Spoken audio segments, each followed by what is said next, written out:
Nasagasaan ng driver ng isang multi-purpose vehicle matapos bumangga sa crane truck sa Commonwealth Avenue, Quezon City. May unang balita live, si James Agustin.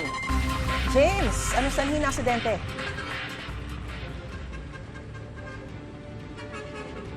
Maris, hinatak na patungo rito sa tanggapan ng QCPD Traffic Sector 5 yung dalawang sasakyan na nasangkot sa aksidente kanina.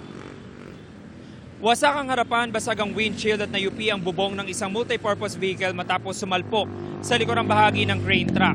Nangyari ang aksidente sa westbound lane ng Commonwealth Avenue, Quezon City, pasado alas 2 sa madaling araw. Sa investigasyon ng QCPD Traffic Sector 5, unang nabangga ng MPV ang dalawang plastic barrier traffic cone na nakapwesto ilang metro ang layo kung saan nakaparada ang crane truck. Gumagawa raw noon ng mga construction worker ng MRT-7 na makarinig sila ng malakas na pagkalabog. Wasak ang kanang tail light ng truck. Isinugod ng mga rescuer ang 47 anyos sa lalaking driver ng MPV sa ospital. Nagtamo siya ng mga sugat sa iba't ibang bahagi ng katawan.